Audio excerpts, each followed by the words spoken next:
Hermanos, la gracia y la paz del Señor sea en cada uno de nosotros. Como cristianos nosotros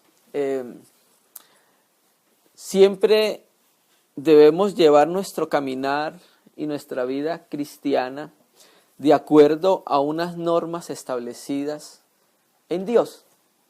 Hay una palabra que comúnmente utilizamos nosotros, que es la palabra griega oikonomía, que es traducida economía. Oikos es la palabra griega para casa y nomos es la palabra griega para ley. Entonces, Dios tiene en su casa una economía, tiene una norma y reglas del hogar. Nosotros como hijos de Dios no podemos caminar como nosotros queramos en la casa de Dios, porque en la casa de Dios hay unas normas y hay unas reglas. Nosotros como ciudadanos del país donde vivimos, hay establecida unas normas, una constitución y unos deberes sobre los cuales los ciudadanos deben caminar. En la casa de Dios no es diferente. En la casa de Dios, Dios establece normas, reglas, en las cuales nosotros como hijos de Dios debemos caminar, ¿cierto? Y una de las cosas que nosotros vemos por la Escritura es que cada vez como creyentes debemos tener un acercamiento más a la palabra, ¿sí? Que cada vez nuestro caminar, cada vez se vaya ajustando más a lo que Dios está diciendo. Cada vez nuestro vivir se va ajustando más a lo que Dios está proponiendo. Dios tiene mandamientos espirituales en su casa que solo se cumplen por el Espíritu de Dios, ¿cierto? No se pueden cumplir los mandamientos de Dios en la carne. No se puede, es imposible. La ley dio a conocer que el hombre era incapaz de cumplir la ley, ¿sí? Por causa del pecado que habitaba en él. Entonces ahora Dios nos da su Espíritu a los que hemos creído en él y ahora establece mandamientos espirituales para que la iglesia camine en esa norma del hogar, ¿sí? Y una de las particularidades de los creyentes es que seamos bíblicos. Que los creyentes podamos decirle amén a la palabra de Dios, así sea que vaya en contra de lo que nosotros pensamos. Es que a mí no me parece que esto debería ser así. Pues lo que estás diciendo tú es que no te parece lo que Dios propone. Y déjame decirte que Dios es más sabio que todos nosotros. Si Él propone algo en su palabra, Él tiene razones fuertes para hacerlo. Entonces nosotros como creyentes deberíamos cada día más amoldarnos a lo que dice su palabra. Acercarnos cada vez más y aproximarnos cada vez más a la palabra del Señor, ¿cierto? Entonces cuando nosotros hablamos del modelo bíblico, sí, estamos hablando de la revelación que Dios ha dado en las Escrituras a través de Jesucristo y ha llegado a nosotros por el Espíritu Santo, ¿cierto? Entonces el modelo bíblico es acercarnos un poco más a la palabra, ¿sí? No solamente en unos aspectos, sino en los muchos aspectos que la palabra, Dios nos lo ha revelado por medio de la Escritura. Hoy vamos a compartir un poco acerca de Cristo, porque la Escritura lo que es una revelación acerca del Hijo de Dios. Eso es lo que es la Biblia. Dios dio testimonio en toda la Biblia acerca de su Hijo. Pero cuando honramos el Hijo, dice las Escrituras, honramos al Padre, ¿cierto? Entonces Dios busca que los hombres le den honra y gloria a su Hijo, pero al darle honra y gloria a su Hijo, le estamos dando honra y gloria al Padre. Y eso lo hacemos a través del Espíritu que mora en cada uno de nosotros, ¿cierto? Ahí están las tres personas divinas en operación en nosotros. Vamos a ir a Gálatas 6. Vamos a leer el versículo 14. Vamos a hablar del cristiano, del mundo y del pecado, ¿cierto? Vamos a ver qué nos ha dicho Dios a los cristianos, cómo debe relacionarse nuestra vida con el mundo y cómo debe ser nuestra percepción hacia el pecado, hermanos. En Gálatas, el libro de Gálatas fue un libro que Pablo escribe a las iglesias en Galacia combatiendo los judaizantes. En el capítulo 5 todos conocemos ese texto muy famoso, manifiestas son las obras de la carne, ¿cierto? Y entonces Pablo empieza a dar ciertas recomendaciones a los hermanos en Galacias, hasta que llega al capítulo 6, versículo 11, 12, empieza a hablar de la circuncisión. O sea, el contexto que Pablo viene hablando es en relación con los problemas que existían porque se han introducido judíos en medio de la comunión de los hermanos y los estaban llevando a volverse a la ley y creer que por guardar la ley iban a ser justificados ante Dios. Entonces Pablo combate eso porque él enseña en Corintios que en Cristo, que es una nueva creación, no tiene ningún valor ser circuncidado o no ser circuncidado. En Cristo no opera la circuncisión, ¿sí? En Cristo lo que importa y lo que tiene valor es la nueva creación. Entonces hasta que llega el versículo 14 y dice Pablo, capítulo 6, versículo 14. Sí. Pero lejos esté de mí gloriarme, sino en la cruz de nuestro Señor Jesucristo. Vuelvo a leerlo. Pero lejos esté de mí gloriarme, sino en la cruz de nuestro Señor Jesucristo. Para los judíos la cruz era una humillación, era tropiezo, ¿cierto? Y no querían predicar acerca de la cruz. Lo que querían los judíos era circuncidar para ellos tener ventaja sobre aquellas personas que se habían circuncidado, ¿cierto? Y tenían la cruz como una humillación, porque ellos no creían en el Jesús como el Mesías, porque había muerto muy ignominiosamente, una muerte terrible para los judíos, como lo describe Deuteronomio. Lejos de mí esté gloriarme, sino en la cruz de nuestro Señor Jesucristo. Y vamos a llegar a la parte en la cual vamos a empezar a introducirnos un poco. ¿Por quién? ¿Por quién es Cristo? ¿Sí? O Biblia textual dice, por medio del cual, ¿sí? El mundo me es crucificado a mí y yo al mundo. ¿Listo? Entonces, Pablo nos revela, aunque el contexto es un ambiente, cuando se refiere al mundo, está sobre todo refiriéndose al ambiente religioso, que lo compara con el mundo. Queremos nosotros introducir todo lo que es mundo en esta palabra. La palabra griega mundo, que en estos días la estuvimos viendo, que es el cosmos, ¿sí? Que es la palabra griega cosmos significa el diseño o el arreglo de las cosas, ¿sí? Nosotros vivimos en un sistema, en este mundo, que todo es diseñado y todo está arreglado.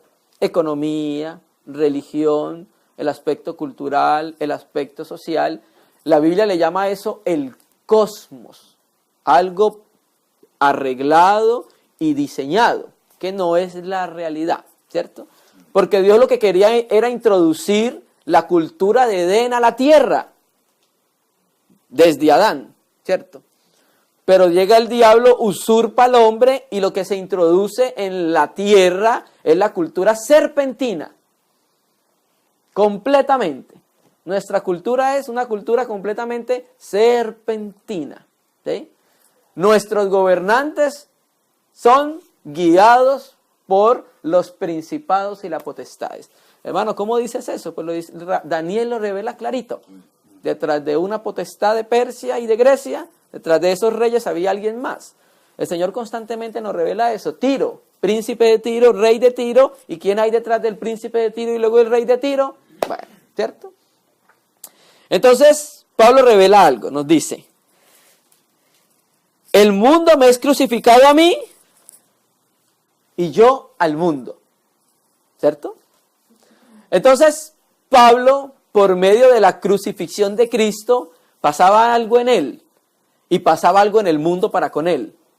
En él pasaba que él no le hacía caso al mundo porque estaba crucificado. Pero al mismo tiempo pasaba algo al mundo. Al mundo no hacía caso de Pablo porque Pablo para él estaba crucificado completamente, ¿cierto? Entonces empezamos diciendo esto. Hay una posición en la iglesia. ¿Cuál es la posición de la iglesia? La iglesia está crucificada. Esa es la posición de la iglesia. De cada uno de los creyentes, sea que tenga 5 minutos de acabado de nacer, o sea que tenga 50 años de ser creyente. La posición del creyente es crucificado juntamente con Cristo. Y eso es lo que Pablo está diciendo acá. Cuando dice por medio del cual, o sea, por medio de la crucifixión de Cristo. el mundo fue crucificado para él y él para el mundo, ¿cierto? Hizo una separación, la cruz de Cristo en Pablo, y debería haber una separación en cada uno de los creyentes, ¿sí? Entonces, la posición de la iglesia es crucificado en Cristo. Esa es la posición de la iglesia.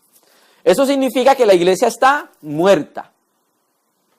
Porque Génesis 1:3 nos dice que Dios vio que la luz era buena y hizo una separación de la luz y las tinieblas. O sea, la iglesia está separada de las tinieblas.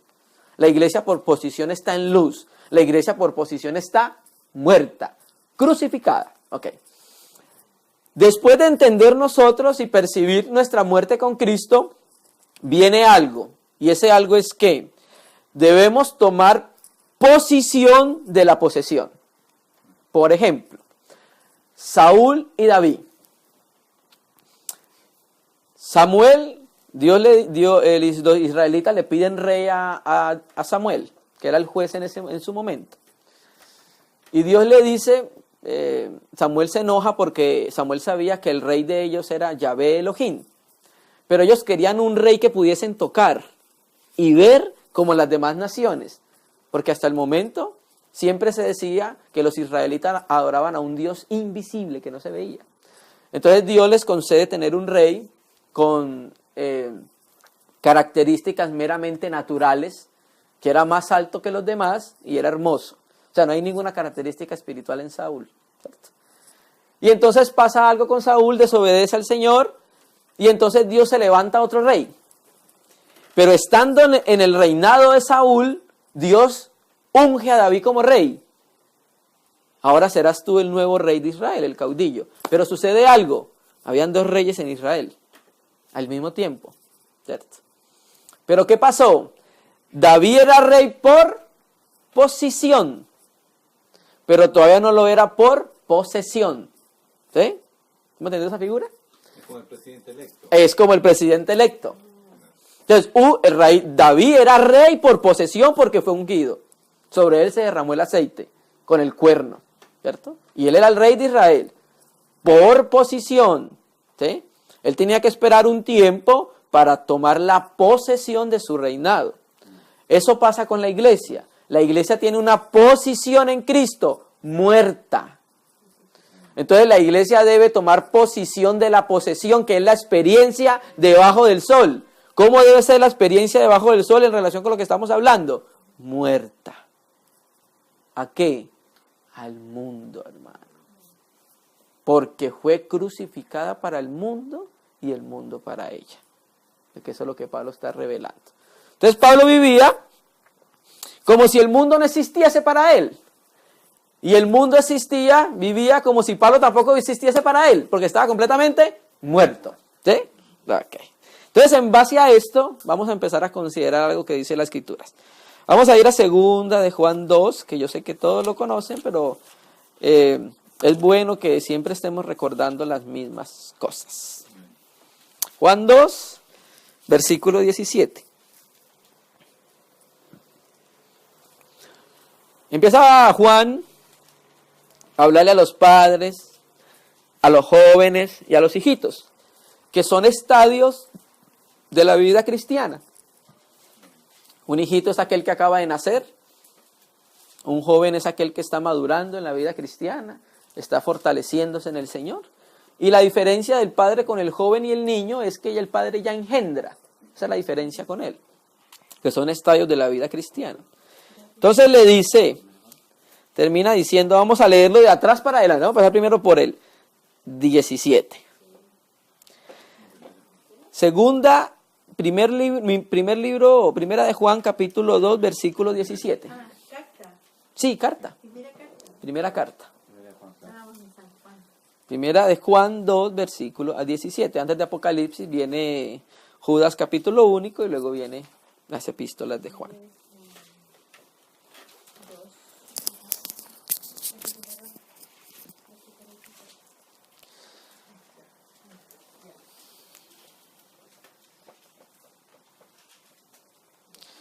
Primera de Juan 2, versículo 17. Mire cómo dice. Y ahorita vamos a empezar a considerar los textos anteriores. El mundo pasa. El cosmos. Ahí viene siendo la misma palabra griega.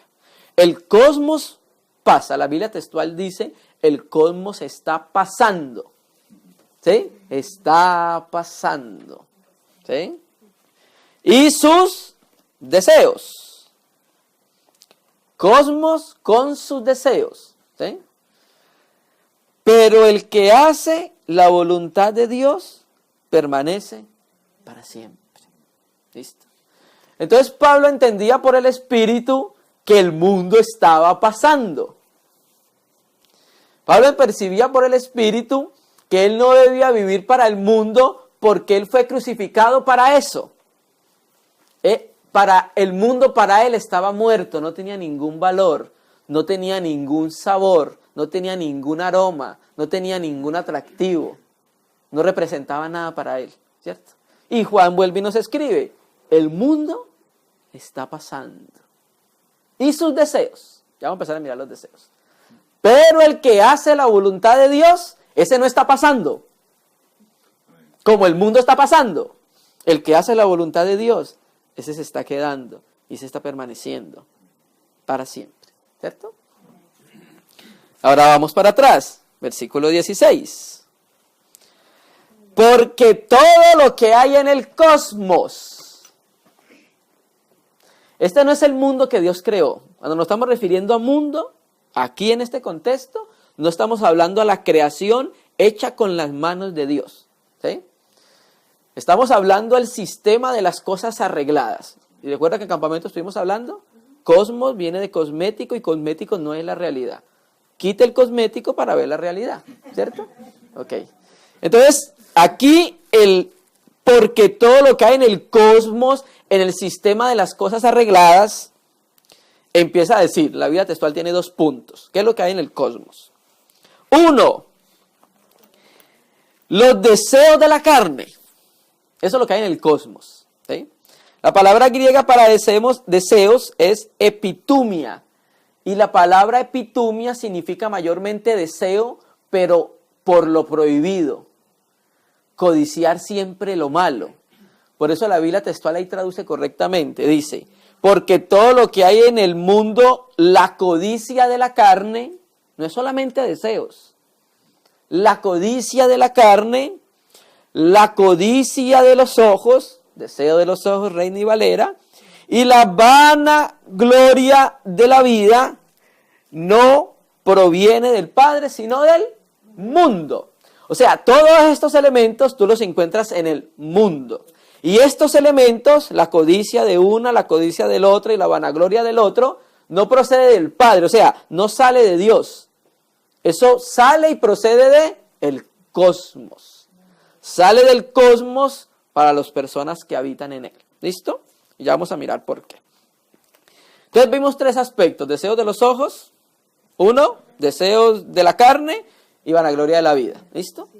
Entonces vamos a mirar que con estos 3 aspectos fue con los que el diablo tentó a Eva. De la misma manera. ¿Listo? Que ya lo conocemos. Vamos a pasar nuevamente por ello. Génesis 3, versículo 6. Y vamos a empezar a considerar algunas cosas. Génesis 3, versículo 6. Génesis 3, versículo 6. Voy a decir 2 palabras hebreas acá porque nos las vamos a encontrar mucho en lo que vamos a leer. Génesis 3, versículo 6, en el capítulo 1, vemos la relación de los cielos y la tierra que termina en el capítulo 2:4a, donde dice, estos son los orígenes o las relaciones de los cielos y la tierra. La Septuaginta dice libro. Este es el primer libro de Génesis, cuando se cuenta toda la creación, ¿sí? De ahí empieza Adán a contar cómo fue creado el polvo de la tierra, cómo cayeron en la desobediencia. Capítulo 4 empieza a contar todo lo que pasó con Caín y Abel, hasta que llega el 5:1. Este es el libro de las generaciones o relaciones de Adán, todo lo que venía contando. Entonces vamos a ubicarnos en la segunda relación, que es el capítulo 3, versículo 2. Y vio la mujer que el árbol era bueno para comer. La palabra hebrea para y vio es la palabra hebrea raá, ¿sí? Entonces la digo porque ahorita vamos a encontrándola más adelante. Y vio la mujer que el árbol el árbol era bueno para comer. ¿Qué es esto? Los deseos de la carne. ¿Listo? ¿Y qué era agradable a los ojos? Los deseos de los ojos. Y árbol codiciable para alcanzar sabiduría, vana gloria de la vida. Y tomó lacat, o sea, estiró su mano. Esa es la palabra hebrea, lacat. Y tomó de su fruto y comió, y dio también a su marido, el cual comió a sí mismo como ella. ¿Listo? Entonces aquí tenemos al hombre y la mujer que habían sido creados y formados para que juntos dieran testimonio del señorío y de la unidad que existe en Dios. Pero se dejaron tentar y cayeron en lo que el mundo les ofreció. Los deseos de los ojos, los deseos de la carne y la vanagloria de la vida. Y cayeron en eso. Entonces fueron introducidos en el mundo. Y el mundo fue introducido en ellos. ¿Listo? Entonces volvamos a segunda de Juan. Ahora vamos al 15. Sí, primera de Juan, capítulo 2, versículo 15.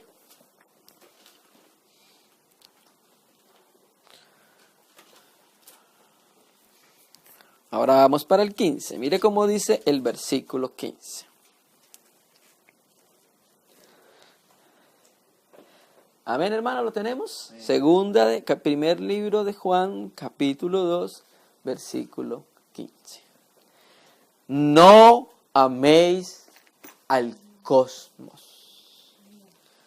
La palabra améis es la palabra griega ágape o ágapo, que es la palabra que se utiliza regularmente para referirse al amor que le corresponde a Dios, ¿sí? Amor divino.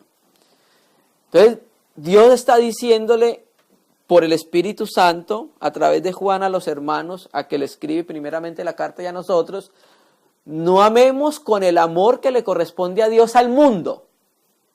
¿Sí? No amemos con ese amor que es solo para Dios al mundo. Ni las cosas que están en el mundo. Si alguno ama al mundo, el amor del Padre no está en él. Y en estos días veamos con los hermanos que ahí cuando dice el amor de Dios no está en él, porque recuerda que el amor de Dios ha sido derramado ¿en dónde? En nuestros corazones por el Espíritu Santo que nos fue dado. Entonces, ¿qué pasa acá? Cuando se ama al mundo con el amor que es para Dios, el amor de Dios no encuentra reposo y lugar en nosotros. Porque ya todo nuestro amor y devoción se la están dando ¿a dónde? Al mundo. Entonces el amor de Dios no va a encontrar cabida en nosotros. ¿Sí? El amor de Dios ha sido derramado, sí, pero Él necesita cabida, Él necesita expresión. Pero cuando se está amando al mundo, cuando debería amarse a Dios, el amor de Dios no encuentra lugar en nosotros. Por ejemplo, ¿recuerda la Odisea? Apocalipsis 3, 20. He aquí yo estoy a la puerta. ¿Quién estaba a la puerta? Cristo. ¿Y en la puerta del mundo o en la puerta de la iglesia? En la puerta de la iglesia, hermano. En la iglesia de la Odisea. ¿Sí? Todo lo que estaban haciendo, lo estaban haciendo sin Él. Y Él, yo quiero entrar porque esa es mi iglesia. Déjenme nacer a mí, no hagan ustedes. Por eso estoy tocando para que dejen entrar. ¿Listo? Entonces, el que ama al mundo y las cosas que están en el mundo, el amor del Padre no encuentra cabida en él. No encuentra cómo establecerse y expresarse en él. Porque ya el amor y la devoción que es para Dios se la está dando al mundo. ¿Qué es el mundo? El sistema de las cosas arregladas. ¿Qué es el mundo? Ya con el transcurrir del tiempo como cristianos nosotros debíamos establecer qué cosas son del mundo. ¿Qué cosas pertenecen al mundo? ¿Y qué cosas pertenecen al Padre? Recuerde que lo que está en el mundo no procede del Padre. Lo que está del mundo procede del mundo. Y Dios no está involucrado en las cosas del mundo. ¿Sí? Y al creyente, Primero, al hombre viejo le dio una sentencia porque con la carne no podía hacer nada más que crucificarla, por eso la mató. El último Adán le dio muerte a la carne, ¿cierto? Para que ya no vivamos para el mundo, sino que vivamos para Él, hermano. Entonces vamos a, ya con esta introducción, recuerde que lo que hay en el mundo, los deseos de la carne, los deseos de los ojos y la vanagloria de la vida. Vamos a tomar una figura del Antiguo Testamento. ¿Cómo puede afectar al creyente amar al mundo? ¿Qué consecuencias puede haber en el creyente el amor hacia el mundo? El deleitarse por el mundo, el vivir por el mundo. Porque recuerde que eso no procede de Dios y Dios no está involucrado en eso, ¿cierto? Y el que ama al mundo, el amor del Padre no encuentra cabida en él. ¿Listo? Entonces con eso vamos a ir a Reyes, vamos a un pasaje muy conocido, vamos a Segunda de Reyes, capítulo 5.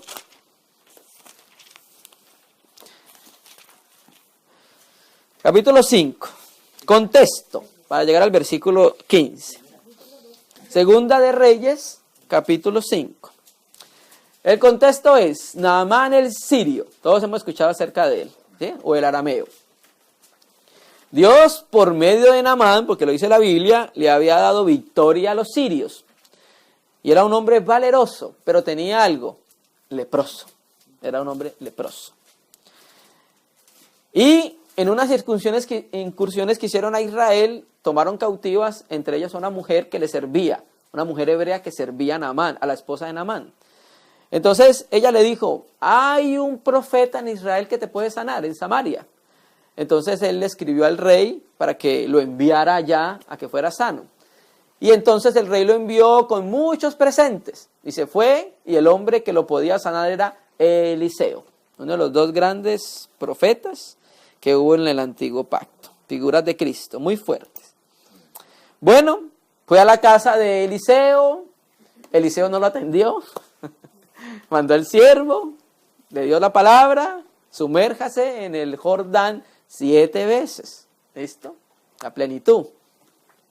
Pero como Naamán no conocía los aspectos espirituales, él dijo, en Siria hay mejores ríos que los de Jordán.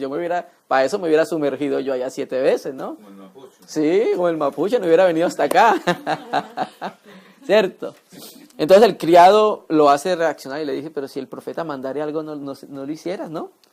Bueno, hasta que se introdujo en el Jordán y su carne se volvió como la carne de un niño y quedó limpia, ¿sí? Verso 15.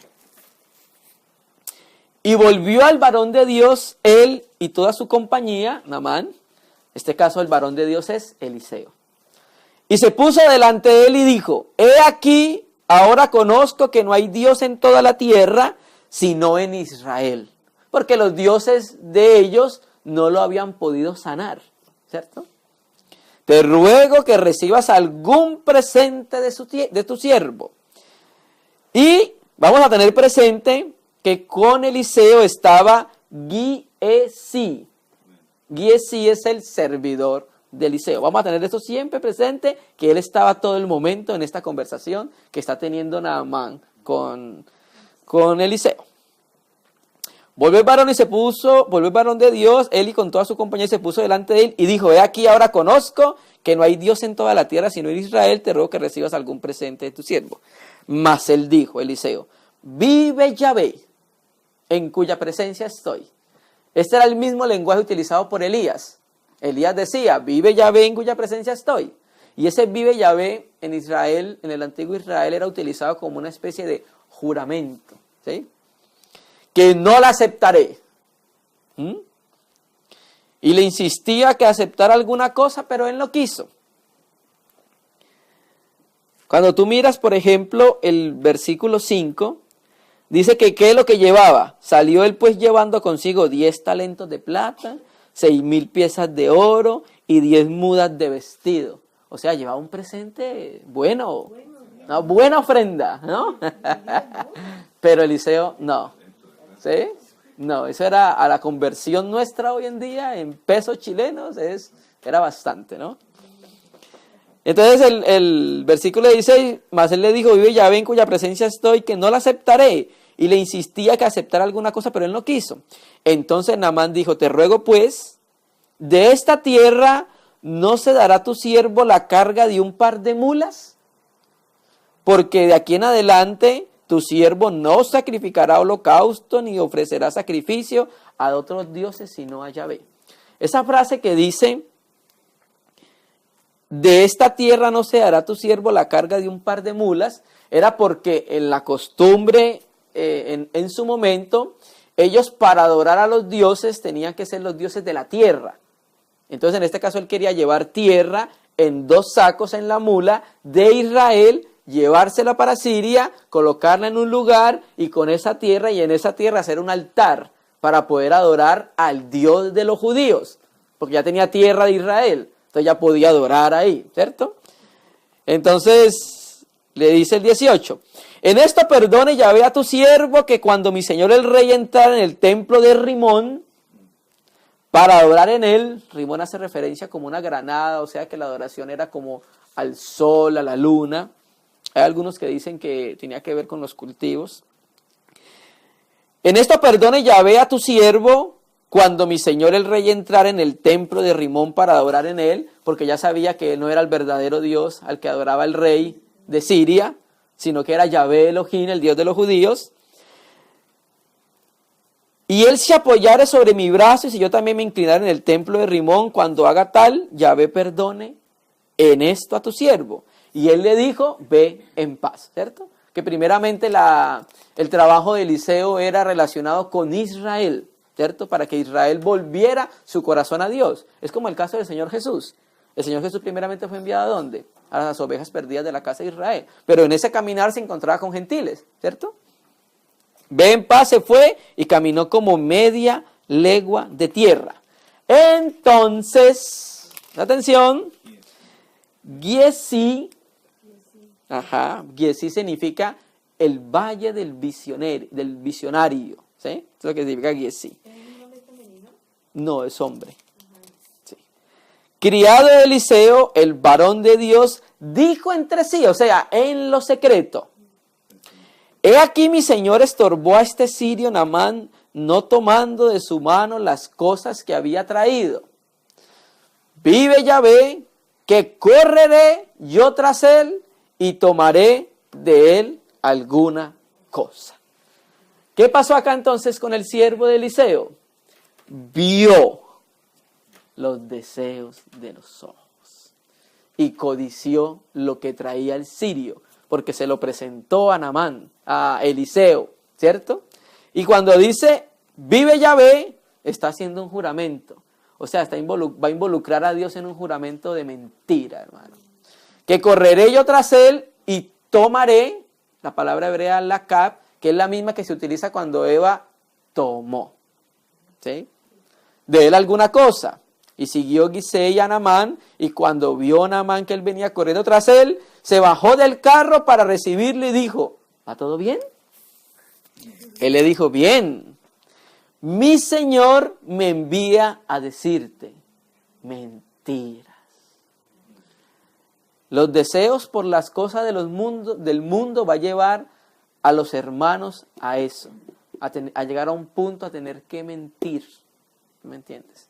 Porque precisamente los deseos, para que sean satisfechos, deben suceder ciertas cosas en su entorno. En este caso a él era mentir. Mi Señor me envía a decirte, he aquí vinieron a mí a esta hora del monte de Efraín 2 jóvenes de los hijos de los profetas. Te ruego que les des un talento de plata y 2 vestidos nuevos. Dijo Naamán, te ruego que tomes 2 talentos. Y le insistió y ató 2 talentos de plata en 2 bolsas. Creía que estaba ganando mucho. Y 2 vestidos nuevos y los puso a todos a cuesta a 2 de sus criados para que lo llevasen delante de él. Y así llegó a un lugar secreto. La palabra hebrea ahí es sofel. Y recuerde que él dijo en su corazón. Ese es el lugar secreto. Él tomó la capa de mano de ellos y lo guardó en la casa y luego mandó a los hombres que se fuesen. Y él entró y se puso delante de su señor y Eliseo le dijo, ¿de dónde vienes, Elisei? Él le dijo, tu siervo no ha ido a ninguna parte. 26. Él entonces le dijo, ¿no estaba allí también mi corazón cuando el hombre volvió de su carro a recibirte? Y estas eran unas particularidades de los profetas, tenían ciencia, podían conocer cosas que no conocían nadie más porque Dios se las revelaba, ¿cierto?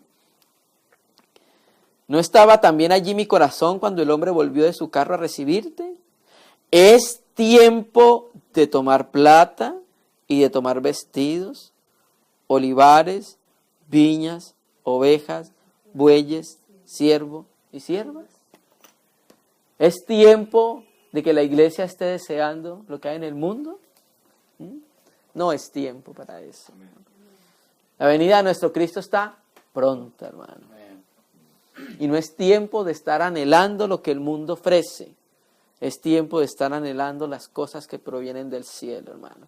Y aquellas cosas que nos llevan al cielo, hermano. No es tiempo de eso. Es tiempo de anhelar las cosas que están relacionadas con la eternidad, hermano. No es tiempo de buscarlo de acá. Entonces, por tanto, por haber mentido, por haber deseado lo que hay en el mundo, por haber pensado que era tiempo de tomar las cosas del mundo, por tanto la lepra de Naamán se te pegará a ti y a tu descendencia para siempre. Y salió de delante de él leproso, blanco como la nieve. ¿Qué es la lepra? Cuando tú lees, por ejemplo, lo que Moisés nos revela en el libro de Levíticos 13 y 14, nos muestra la lepra que es algo desagradable ante los ojos del Señor. Tan desagradable es el pecado, porque la lepra está relacionada con el pecado, tan desagradable el pecado que Dios la representa con la lepra, una enfermedad repugnante. Llagas que supuran, las personas huelen feo. En Israel el leproso tenía que cubrirse con un manto y cubrirse acá y gritar, ¡inmundo, inmundo! Todo el momento. Entonces, cuando se desea lo del mundo, cuando se ama lo del mundo, con un amor que es para Dios, cuando se cree que es hora de tomarlo del mundo, o es tiempo de tomarlo del mundo, efectivamente que se va a mostrar en nosotros ese deseo que tenemos por el mundo y se va a reconocer por el pecado, hermano. En este caso, en Gisei provocó eso, la lepra. ¿Ustedes recuerdan Moisés? Moisés, mete tu mano, una mano limpia, la metió, sácala, lepra. Vuelve a meterla, sácala, limpia. ¿Sí? El hombre fue creado sin pecado, limpio. El hombre cayó, se volvió leproso. Cristo vino, limpió al hombre de pecado. Entonces, nosotros fuimos crucificados precisamente en parte para eso, para no manifestar la lepra. ¿Y cómo se manifiesta la lepra? El pecado es evidente. Porque hay muchas cosas todavía que a nosotros nos atraen. Muchas veces buscamos el alimento no en Cristo, sino en el mundo. Muchas veces nosotros somos como los niños que están en la barriguita de la mami, en embarazo, que hay un cordón umbilical que los une, ¿cierto? Y ahí le pasa el alimento. Muchas veces nosotros tenemos el cordón pegados al suelo, hermano. Y recibiendo alimento del mundo, en vez de recibirlo de los cielos, hermano. Entonces el amor por el mundo se va a manifestar en pecado. Y la iglesia necesita amar al Señor, no amar al mundo, hermano. Ahora la pregunta sería, hermano, pero eso no es para la iglesia, eso era para Israel. Pues si estamos leyendo segunda de Juan, no améis al mundo, ¿a quién le está diciendo? ¡Al mundo! Si el mundo ama al mundo. Le está diciendo eso a la iglesia. Ustedes no amen el mundo. No fueron crucificados para Él. ¿Qué hacen todavía suspirando por Él? Mira, nosotros, hermanos, muchas veces no hay poder en nuestra vida cristiana y no hay poder en nuestra iglesia porque no hay separación, hermano. ¿Quieres poder? Sepárate. No hay separación. Todavía hay una mezcla ahí con el mundo todavía. ¿Sí? Pasa como la iglesia en la Odisea. Nosotros días compartimos de eso y hablábamos de cuando Dios se enferma porque vomita, porque no eres frío, no eres ni caliente, no eres caliente ni frío, sino tibio. O sea, todavía un día sí, un día no. Tiene un pie en el mundo, tiene un pie en las cosas celestiales, ¿cierto? Y es una amonestación para la iglesia, no es para el mundo, hermano. No améis al mundo, le está diciendo esto a la iglesia, no le está diciendo al mundo. El mundo adora al mundo. No es una palabra para el mundo, es una palabra para la iglesia. Por tanto, la lepra de Naamán se te pegará a ti y a tu descendencia para siempre. Y salió delante del leproso como la blanca nieve, hermano. Juicio de Dios por amar el mundo, hermano. Y muchas veces ese juicio es porque uno se lo busca. Uno sabe que no debe entrometerse en esas situaciones y se va entrometiendo, va llegando, ¡prum! Tome su juicio. Porque Dios también es un padre corrector. Dios es padre. ¿No es nuestro padre?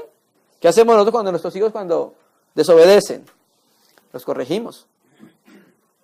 No para perdición, sino para que participemos de la santidad del Señor. Mira que lo que dice Marcos en relación con este asunto. Marcos 8, 36.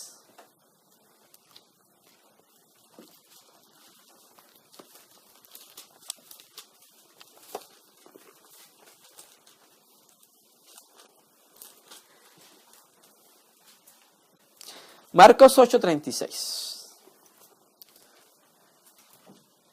Giseí pensó que le aprovechaba mucho ganar un talento, ganar 2 talentos, ganar 2 mudas de vestido.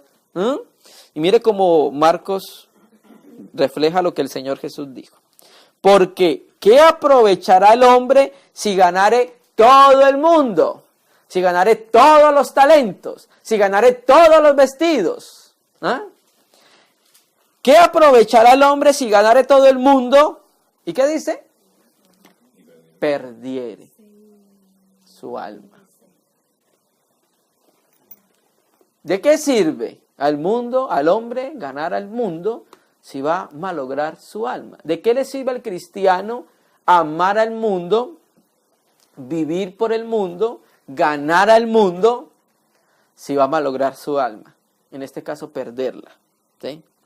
Y no estamos hablando de la salvación eterna, porque la salvación eterna Cristo nos la ha dado por medio de su sacrificio. Pero sí estamos hablando de nuestra posición en el reino. A eso se refiere eso. ¿Sí? ¿El alma? Sí, el alma. El que quiera, dice la Escritura, venir en pos de mí, nieguese a sí mismo, tome su cruz y sígame. ¿Sí? Y también nos pide el Señor que nosotros debemos perder la vida del alma para ganarla. Perderla. ¿Se me entiende? Y esa pérdida está relacionada con todo lo que hay en el mundo, hermano. Dios es muy específico y muy detallista cuando nos habla del mundo, hermano. Y nosotros como cristianos debemos prestar atención porque Dios nos habla tanto del mundo. ¿Sí? Porque ¿qué aprovechará el hombre si ganare todo el mundo? ¿Qué le aprovechó a Giseí? El haber ganado talentos, el haber ganado vestidos. Si malogró su alma. Vamos a mirar otro ejemplo que hay en las Escrituras. Deseo de los ojos. Vamos a ir a Josué. Josué 7. Ya le digo que, hermano. Josué 7. Bueno. Contexto. Israel estaba empezando a tomar posesión de la tierra prometida, porque la tierra era de ellos. Dios le dijo a Abraham, esta tierra donde estás, te la daré a ti, a tu descendencia, ¿cierto? Era de él. Entonces, ellos van a tomar a Jericó, y llegamos al capítulo 7, ellos iban a tomar Ai, en Jericó, no la pudieron tomar. Josué se extrañó de que no hubieran podido tomar esa ciudad, y se presenta ante el Señor y le pregunta qué ha pasado. ¿por qué nosotros no hemos podido tomar a Jericó, a Ai? Entonces el Señor le revela a Josué que había una razón por la cual no habían podido tomar la ciudad, ¿cierto? Entonces vamos a empezar a considerar. Josué 7, versículo 8. Entonces cuando se arrodilla Josué, le dice, ¡ay Señor, ay Adonai! ¿Qué diré ya que Israel ha vuelto la espalda delante de tus enemigos? Porque los cananeos y todos los moradores de la tierra oirán y nos rodearán y borrarán nuestro nombre sobre la tierra. Y entonces, ¿qué harás tú a tu grande nombre? ¿Estaba preocupado Josué? Yahvé le dijo a Josué, levántate, porque te postras así sobre tu rostro. Israel ha pecado y aún ha quebrantado mi pacto que yo les mandé, y también han tomado del anatema y hasta han hurtado, han mentido y aún lo han guardado entre sus enseres. ¿No le parece a lo que estaba haciendo Gisei? Por eso los hijos de Israel no podrán hacer frente a sus enemigos, sino que delante de sus enemigos volverán la espada, por cuanto han venido a hacer anatema. Ni estaré más con vosotros, si no destruyese el anatema en medio de vosotros. Ni estaré más con vosotros. El amor del Padre no encuentra cabida en nosotros si todavía amamos el mundo. Versículo 20.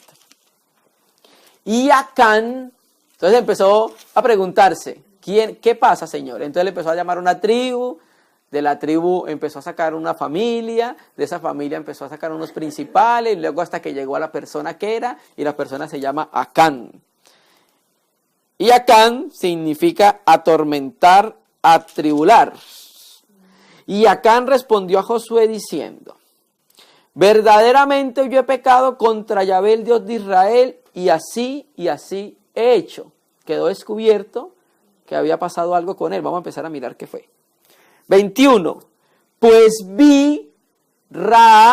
Eva vio que el árbol era bueno, deseo de los ojos, entre los despojos un manto de Sinar. Aunque el Reina y Valera dice babilónico, el hebreo dice es de Sinar. Efectivamente, Sinar es Babilonia, ¿cierto? Okay. Muy bueno. Muy bueno, claro que sí. Muy bueno. Y 200 siclos de plata. Y un lingote de oro de peso de 50 siclos. Lo cual codicié y lacá. Vio Eva que era bueno y tomó. O sea, se repite constantemente la misma historia, hermano. Y todo lo que se escribió para nosotros los creyentes es un ejemplo para no caer en tal grado de desobediencia, hermano. No es solamente una experiencia de Israel, sino que también es profecía para nosotros, hermano. Por eso nosotros debemos considerar cada detalle de las Escrituras, hermano, minuciosamente. Lo cual codicié y tomé. Y aquí que está escondido bajo tierra en medio de mi tienda y el dinero debajo de ello. Verso 25. Y le dijo Josué, ¿por qué nos has turbado? Turbado es Acar, muy parecido a Acán. Túrbete Yahvé en este día. Y todos los israelitas, ¿qué dice? Lo apedrearon y los quemaron. La Biblia textual dice en la hoguera, después de apedrearlos. Hay un juicio contra el pecado, hermano. Hay un juicio contra el pecado. Él codició, él deseó, él vio que eso era bueno. Y recuerden que Israel es una figura de la iglesia, ¿o no? Israel es una clara figura de la iglesia. Por eso el número de la iglesia es 12. Hace referencia a Israel. Entonces, todas las experiencias de Israel, muchas de las experiencias de ellos son parecidas a las que nosotros tenemos. ¿No me entiendes? Entonces, Dios de antemano no los muestra, ya sucedió, considera mi palabra, escudriña mi palabra, mira lo que sucedió, no vas a caer en tremendo grado de desobediencia. Todos tenemos la misma Biblia, ¿o no? Pues todos tenemos la misma Biblia, ¿cierto? Y el Señor nos enseña lo mismo a todos nosotros. ¿Y qué pasó entonces? Por causa del pecado, de amar al mundo, fueron apedreados y fueron quemados. ¿Cierto? En Reyes fue la lepra. ¿Sí me entiende? Ese es el juicio de Dios contra el pecado, hermano. Contra el pecado. Dios es un Dios santo. Dios establece juicio contra todo lo que es contrario a su voluntad, hermano. Pecado. Ahora, ¿por qué Acán no pudo vencer? El mundo. ¿Sí? Porque efectivamente el mundo siempre nos va a presentar cosas. ¿Por qué Acán no pudo vencer el mundo? Yo pensaría que uno de los mayores problemas que tenemos nosotros los cristianos es la fe. Falta de fe. ¿Tenemos fe? Claro, nosotros creímos en el Señor Jesucristo y por eso estamos acá. Cada uno de los creyentes sobre la faz de la tierra. Pero la fe no se ha desarrollado, no se ha completado y no ha madurado. Los apóstoles han dicho, creo, el hombre que iba a ser sanado su hija, creo, pero aumenta mi fe. ¿Cierto? Entonces uno de los mayores problemas que hemos visto en parte en la iglesia es falta de fe. ¿Falta de fe en qué? En lo que Dios ha dicho. En su palabra. ¿Cómo lo sabemos? Mire, el capítulo 6, 17, atrás. Capítulo 6, 17. Dios dio un mandamiento. A Adán también le faltó fe por creer la palabra del Señor. Él le dijo, no comerás. El día que comas, el hebreo y el griego lo dice así 2 veces, de muerte morirás. Sino que las traducciones en español no hacen la redundancia que tiene el texto hebreo y griego. Pero le dijo, de muerte morirás, ¿cierto? Desobedeció la palabra al Señor. Lo mismo pasó con Acán. Entonces, cuando el Señor le estableció mandamientos, leyes en su casa, normas en su casa, y una de las normas de la casa es no amar al mundo. Esta es una de las normas de la casa. Porque el mundo fue crucificado para nosotros y nosotros para el mundo. Y será la ciudad anatema Yahvé, verso 17, con todas las cosas que están en ella. O sea, toda la ciudad iba a ser anatema. Josué 6, 17. Toda la ciudad iba a ser anatema. Solamente Rahab la ramera vivirá. Ya todos conocen en parte la historia de Rahab. Con todos los que están en su casa con ella, por cuanto escondió a los mensajeros que enviamos. Pero vosotros guardaos del anatema. Preste atención. Ni toquéis, ni toméis cosa alguna del anatema. Es del mundo. Y anatema es consagrado para exterminio. Maldición. Hermano, eso es el mundo. El mundo fue juzgado por Dios. Fue condenado por Dios. El mundo está muerto. Entonces, cuando nosotros tocamos el mundo, estamos tocando muerte. Estamos tocando lo que es anatema, hermano. Pero vosotros guardaos del anatema, ni toquéis, ni toméis alguna cosa del anatema. Será el mandamiento que Dios le estableció a ellos cuando entraran a Jericó, ¿cierto? De que no van a tomar nada para ellos, porque eso era dado el anatema, ¿no? No sea que hagáis anatema al campamento de Israel y lo turbéis. Pues precisamente fue turbado por Acán, el turbador, ¿cierto? Entonces Acán no creyó la palabra del Señor, no tuvo fe en lo que Dios ha dicho. Si Dios dice que no lo toque, no lo toque. Dios es más sabio que nosotros. Si Dios nos ha dicho no ame el mundo, no amemos el mundo porque Dios es más sabio que nosotros, hermano. Amén. ¿Sí vimos las dos figuras, en Acán y en Gisei? Volvamos entonces a Primera de Juan. Primera de Juan, ahora vamos al capítulo 5, versículo 4. Ahora, este es el que no pudo vencer al mundo. Gisei y Acán. Gisei y Acán. Ahora, vamos a ver qué dice el Señor. Tiene un camino más excelente. Lo presentamos porque quedó como ejemplo para nosotros.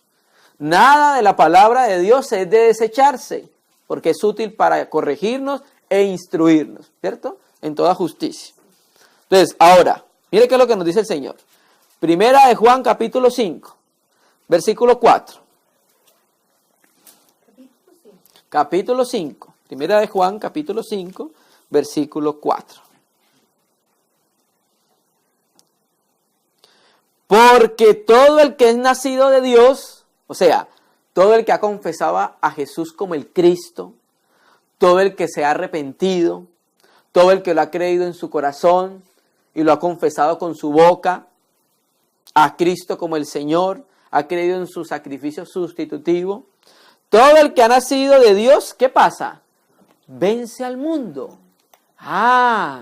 Entonces nosotros como creyentes debemos entender que también estamos puestos en una guerra contra el mundo. Porque mire que está diciendo el Señor. Todo el que es nacido de Dios, ¿qué pasa? Vence al mundo. Es como si nos estableciéramos en un combate contra el mundo. Para que el mundo no nos domine a nosotros. Para que el mundo no nos lleve por su camino. Por sus senderos. ¿Cierto? Hay un camino en el mundo, hermano. Como decía Leonard Ravenhill. Todos los caminos conducen al infierno. Pero solamente un camino conduce a Dios. Cristo el Señor. Porque todo lo que es nacido de Dios vence al mundo. No dice el que, sino todo lo que es nacido de Dios vence al mundo. Y esta es la victoria que ha vencido al mundo. ¿Cuál? Fe. Nuestra fe. Eso es lo que es nacido de Dios. Nuestra fe. Eso es lo que vence al mundo. Eso es lo que faltó a Can. Eso es lo que le faltó al siervo de Eliseo. Creer las palabras del Señor. Si Eliseo no quiso recibir los presentes de Naamán, él, como discípulo de su Señor, debería entender que su Señor es más sabio que él. Y tenía razones fuertes para no hacerlo. ¿Cierto? Si Dios le dice a Israel, a Josué, no tomen nada, es porque Dios es más sabio que nosotros. Si Dios nos dice que no amemos al mundo con amor ágape, es porque Él es más sabio que nosotros. Esta es la victoria que ha vencido al mundo, nuestra fe. Entonces mire que hay una lucha contra el mundo, para que el mundo no nos venza a nosotros. Y si el mundo nos vence, ¿sabe qué pasa? Somos esclavos del mundo. Por eso vemos mucho creyente amando al mundo, porque es esclavo del mundo, hermano. El mundo lo venció en esa lucha que se tiene, perdió el hermano y está esclavizado con el mundo. Amando todas las manifestaciones del mundo. No hay nada del mundo que no le guste. Todo le gusta. Porque ha sido vencido por el mundo. Y mire que lo que dice Jacobo Santiago, ahí atrás, 4:4. Viene también otra pregunta. ¿A quién le está hablando Santiago Jacobo? ¿Al mundo o a la iglesia? ¿Cierto? Muy buena pregunta. Allá atrás, Santiago Jacobo.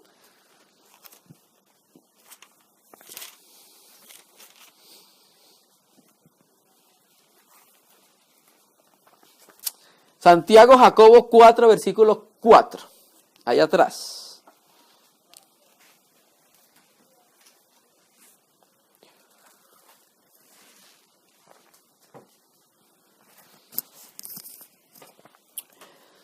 Dice, Santiago Jacobo 4, versículo 4, oh almas adúlteras,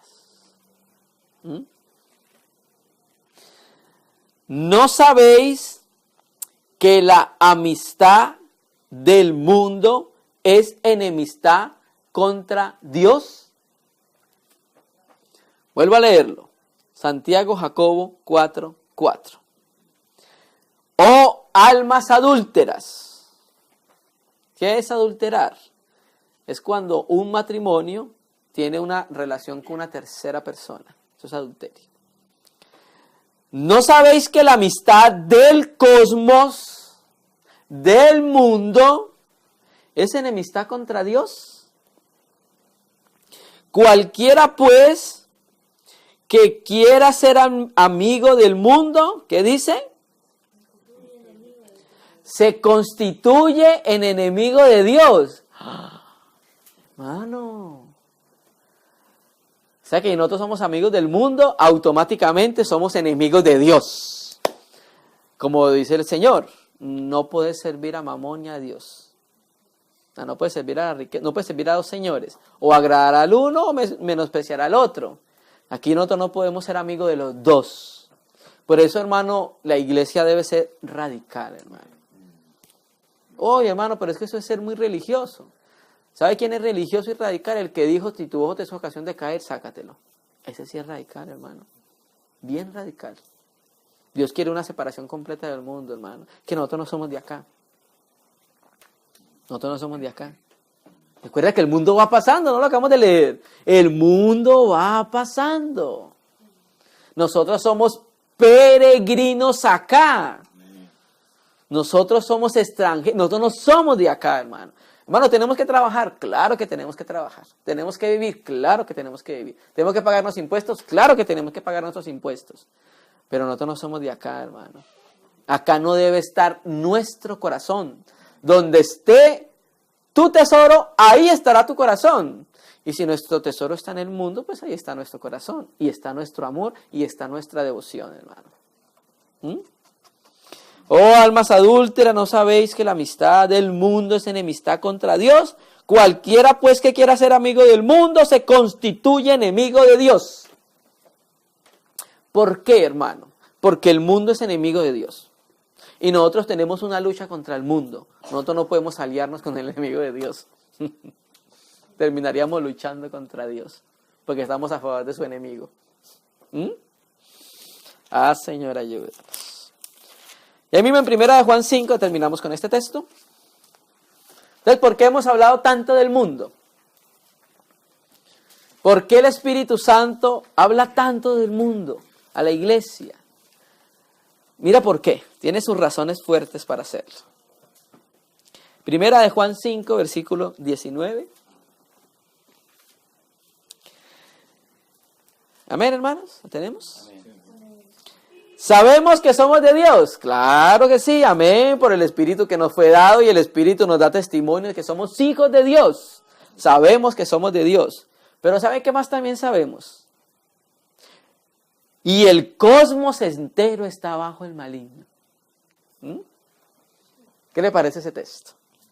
El mundo entero, religión, política, cultura, economía, todo, sociedad, todo está bajo el maligno.